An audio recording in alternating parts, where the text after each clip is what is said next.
Bonsoir et bienvenue dans cette nouvelle édition de Voyage au bout de la nuit. Je suis ravie de vous retrouver ce soir pour continuer cette nuit avec Paul et Virginie. Alors, pour vous resituer un peu, Paul et Virginie, c'est l'histoire de deux enfants qui vivent sur l'île de France, donc aujourd'hui appelée l'île Maurice. Issus de deux familles différentes, Paul et Virginie sont élevés en commun comme frères et sœurs, dans la splendeur naturelle des paysages tropicaux. Je ne vous dis pas la suite puisque je vais continuer avec vous ma lecture et donc c'est ainsi que vous connaîtrez la suite de Paul et Virginie. Pendant ma lecture, comme d'habitude, n'hésitez pas à réagir sur les réseaux sociaux avec le hashtag VBN sur Twitter ou bien sur notre page Facebook Voyage au bout de la nuit. Je vous souhaite une excellente soirée en ma compagnie et je reprends donc ma lecture Paul et Virginie de Bernardin de Saint-Pierre.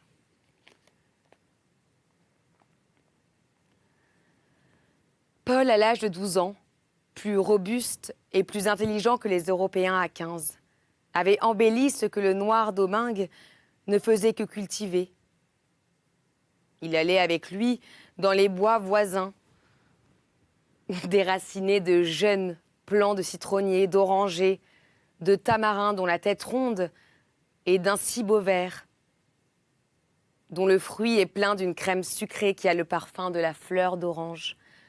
Il plantait ses arbres déjà grands autour de cette enceinte. Il y avait semé des graines d'arbres qui, dès la seconde année, portent des fleurs ou des fruits, tels que l'agathis, ou pendent tout autour, comme les cristaux d'un lustre, de longues grappes de fleurs blanches. Le lilas de Perse, qui élève droit en l'air ses girandoles gris de lin, le papayer, dont le tronc sans branches formé en colonnes hérissées de melons verts, porte un chapiteau de larges feuilles semblables à celles du figuier. Il y avait planté encore des pépins et des noyaux de badamier, de manguiers d'avocat, de goyavés de jacques et de jammes roses. La plupart de ces arbres donnaient déjà à leur jeune maître de l'ombrage et des fruits. Sa main laborieuse avait répandu la fécondité jusque dans les lieux les plus stériles de cet enclos. Diverses espèces d'aloès, la raquette chargée de fleurs jaunes fouettées de rouge, les cierges épineux s'élevaient sur la tête noire des roches et semblaient vouloir atteindre aux longues lianes chargées de fleurs bleues ou écarlates qui pendaient çà et là le long des escarpements de la montagne.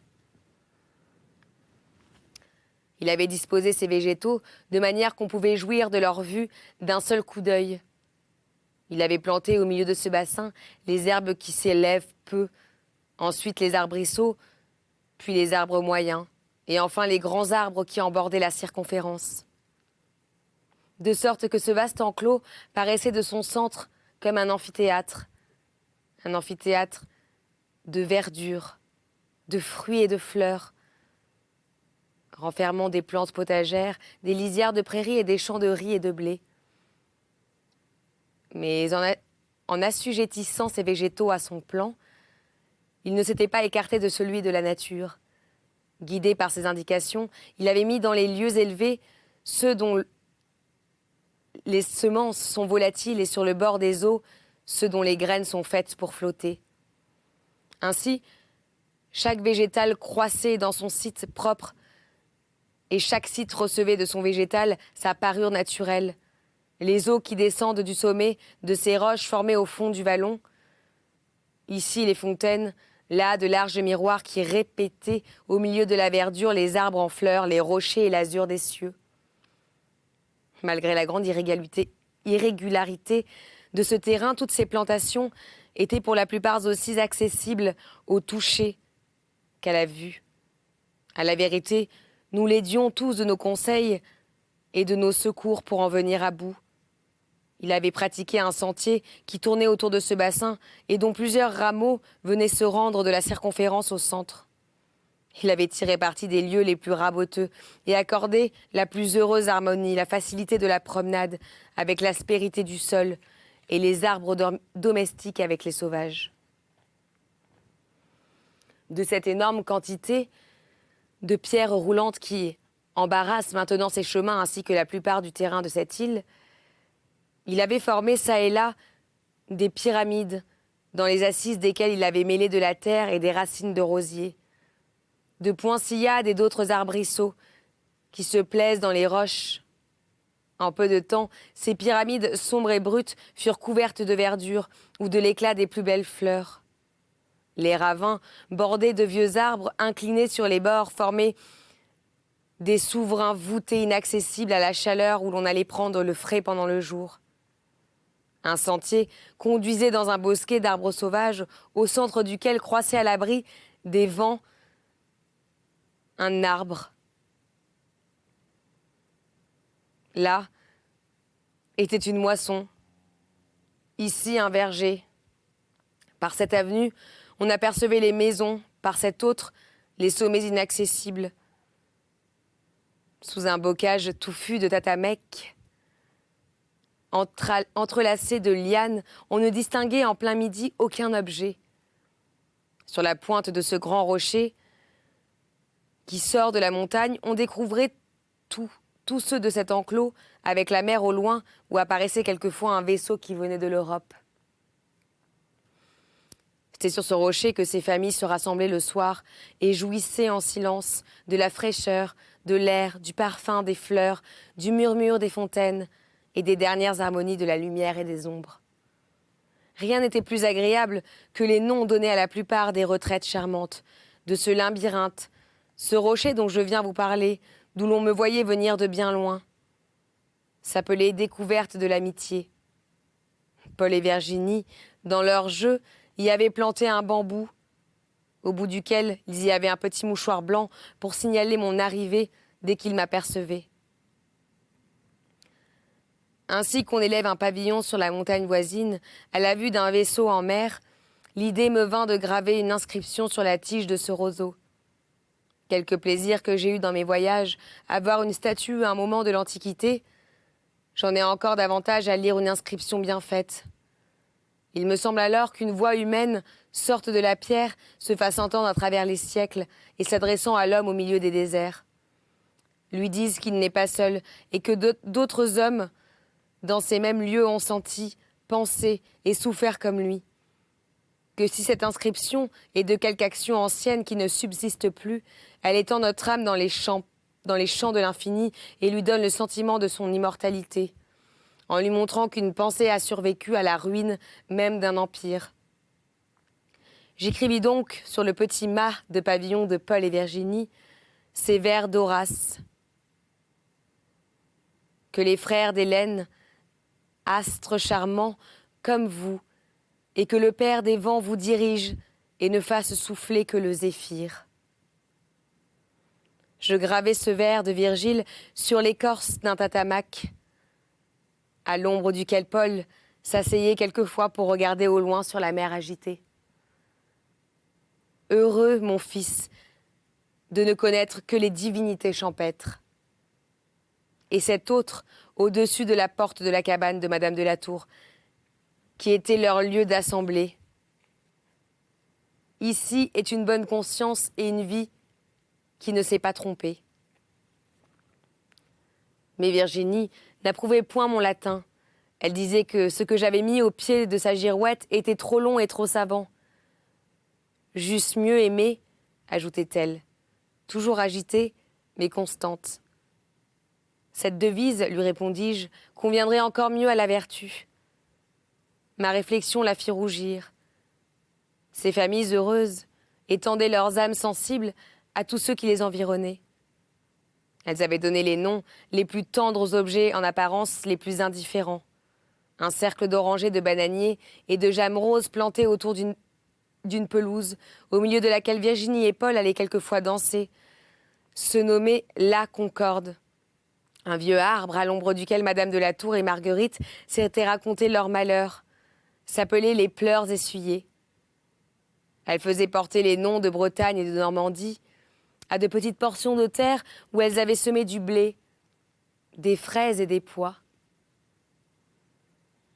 Domingue et Marie, désirant, à l'imitation de leur maîtresse, se rappeler les lieux de leur naissance en Afrique, appelés Angola et Fouille-Pointe, 2 endroits où croissait l'herbe dont il faisait des paniers et où il avait planté un calebassier. Ainsi, par ces productions de leur climat, ces familles expatriées entretenaient les douces illusions de leur pays et en calmaient les regrets dans une terre étrangère. Hélas, j'ai vu s'animer de 1000 appellations charmantes les arbres, les fontaines, les rochers de ce lieu, maintenant si bouleversés, et qui, semblable à un champ de la Grèce, n'offre plus que des ruines et des noms touchants. Mais de tout ce que renfermait cette enceinte, rien n'était plus agréable de ce qu'on appelait le repos de Virginie. Au pied du rocher, la découverte de l'amitié est un enfoncement d'où sort une fontaine qui forme dès sa source une petite flaque d'eau, au milieu d'un pré d'une herbe fine. Lorsque Marguerite eut mis Paul au monde, je lui fis présent d'un coco des Indes qu'on m'avait donné. Elle planta ce fruit sur le bord de cette flaque d'eau, afin que l'arbre qu'il produirait servît un jour d'époque à la naissance de son fils. Madame de la Tour, à son exemple, y en planta un autre dans une semblable attention dès qu'elle fut accouchée de Virginie. Il naquit de ces 2 fruits de cocotiers qui formaient toutes les archives de ces 2 familles. L'un se nommait l'arbre de Paul et l'autre l'arbre de Virginie. Ils crurent tous 2, dans la même proportion, que leur jeune maître, d'une hauteur un peu inégale, mais qui surpassait au bout de 12 ans celle de leur cabane. Déjà, ils entrelaçaient leurs palmes et laissaient pendre leurs jeunes grappes de coco au-dessus du bassin de la fontaine. Excepté cette plantation, on avait laissé cet enfoncement du rocher tel que la nature l'avait orné. Sur ses flancs bruns et humides, rayonnaient en étoiles vertes et noires, en larges capillaires et flottaient au gré des vents des touffes de scolopendres, suspendus comme de longs rubans d'un vert pourpré. Près de là, croissaient des lisières de pervenches dont les fleurs sont presque semblables à celles de la giroflée rouge et des piments dont la gousse couleur de sang sont plus éclatantes que le corail. Aux environs, l'herbe de la baume dont les feuilles sont en cœur et les basiliques à odeur de girofle exhalaient les plus doux parfums. Du haut de l'escarpement de la montagne pendaient des lianes semblables à des draperies flottantes qui formaient sur les flancs des rochers de grandes courtines de verdure. Les oiseaux de mer, attirés par ces retraites paisibles, y venaient passer la nuit. Au coucher du soleil, on y voyait voler le long des rivages de la mer le courbigeot et la louette marine. Et au haut des airs, la noire frégate avec l'oiseau blanc du tropique. Qui abandonnait, ainsi que l'astre du jour, les solitudes de l'océan Indien. Virginie aimait à se reposer sur les bords de cette fontaine, décorée d'une pompe à la fois magnifique et sauvage. Souvent, elle y venait laver le linge de la famille à l'ombre des 2 cocotiers. Quelquefois, elle y menait paître des chèvres pendant qu'elle préparait des fromages avec leur lait. Elle se plaignait à leur voir brouter les capillaires sur les flancs escarpés de la roche et se tenir en l'air sur une de ces corniches comme sur un piédestal. Paul, voyant que ce lieu était aimé de Virginie, y apporta de la forêt voisine des nids de toutes sortes d'oiseaux. Les pères et les mères de ces oiseaux suivirent leurs petits et vinrent s'établir dans cette nouvelle colonie. Virginie leur distribuait de temps en temps des grains de riz, de maïs et de millet. Dès qu'elle paraissait, les merles siffleurs, les bengalis dont le ramage est si doux, les cardinaux dont le plumage est couleur de feu, quittaient leurs buissons. Des perruches vertes comme des émeraudes descendaient des latniers voisins. Des perdrix accouraient sous l'herbe. Tous s'avançaient pêle-mêle jusqu'à ses pieds comme des poules. Paul et elle s'amusaient avec transport de leurs jeux, de leurs appétits et de leurs amours. Aimables enfants, vous passiez ainsi dans l'innocence vos premiers jours en vous exerçant au bienfait. Combien de fois dans ce lieu vos mères vous serrant dans leurs bras bénissaient le ciel de la consolation que vous prépariez à leur vieillesse et de vous voir entrer dans la vie sous de si heureux auspices. Combien de fois, à l'ombre de ces rochers, ai-je partagé avec elle vos repas champêtres qui n'avaient coûté la vie à aucun animal. Des calebasses pleines de lait, des œufs frais, des gâteaux de riz sur des feuilles de bananier, des corbeilles chargées de patates, de mangues, d'oranges, de grenades, de bananes, dattes, d'ananas offraient à la fois les mets les plus sains, les couleurs les plus gaies et les sucs les plus agréables. La conversation était aussi douce et aussi innocente que ces festins. Paul y parlait souvent des travaux du jour et de ceux du lendemain. Il méditait toujours quelque chose d'utile pour la société. Ici, les sentiers n'étaient pas commodes. Là où on était mal assis, ces jeunes berceaux ne donnaient pas assez d'ombrage. Virginie serait mieux là, dans la saison pluvieuse qu'ils passaient le jour, tous ensemble dans la case, maîtres et serviteurs, occupés à faire des nattes d'herbe et des paniers de bambou. On voyait rangés dans le plus grand ordre, aux parois de la muraille, des râteaux, des haches, des bêches, et auprès de ces instruments de l'agriculture, les productions qui en étaient les fruits, les sacs de riz, les gerbes de blé et des régimes de bananes. La délicatesse s'y joignait toujours à l'abondance. Virginie, instruite par Marguerite et par sa mère, y préparait des sorbets et des cordiaux avec le jus de canne à sucre, des citrons et des cédrats. La nuit venue, ils soupaient à la lueur d'une lampe.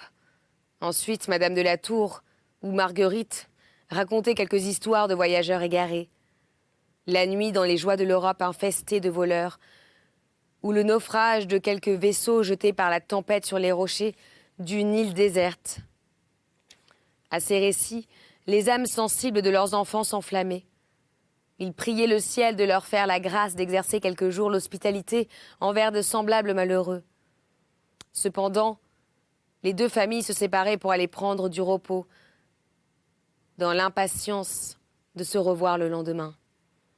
Quelquefois, elles s'endormaient au bruit de la pluie, qui tombait par torrents sur la couverture de leur case, ou à celui des vents qui leur apportaient le murmure lointain des flots qui se brisaient sur le rivage. Elles bénissaient Dieu de leur sécurité personnelle, dont le sentiment redoublé par celui du danger éloigné.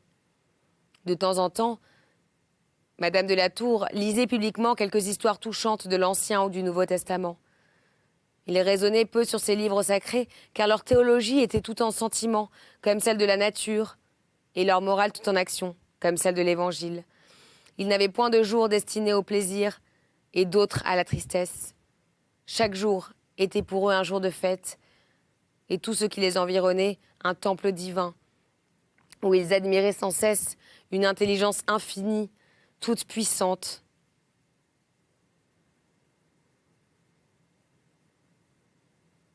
Voilà comment ces femmes, forcées par le malheur de rentrer dans la nature, avaient développé en elles-mêmes et dans leurs enfants ces sentiments que donne la nature pour nous empêcher de tomber dans le malheur. Mais comme il s'élève quelquefois, dans l'âme la mieux réglée, des nuages qui la troublent, quand quelques membres de leur société paraissent tristes, tous les autres se réunissent autour de lui et l'enlever aux pensées amères, plus par des sentiments que par des réflexions. Chacun y employait son caractère particulier. Marguerite, une gaieté vive, Madame de la Tour, une théologie douce, Virginie, des caresses tendres, et Paul, de la franchise et de la cordialité. Marie et Domingue, même, venaient à son secours. Il s'affligeait s'il le voyait affligé, et il pleurait s'il le voyait pleurer. Ainsi, des plantes faibles s'entrelacent ensemble pour résister aux ouragans. C'est ainsi que s'arrête l'extrait de Paul et Virginie pour ce soir. J'espère que vous avez passé un agréable moment dans Voyage au bout de la nuit et je vous retrouve très vite dans un prochain épisode pour la suite des aventures et du voyage de Paul et Virginie. À tout de suite.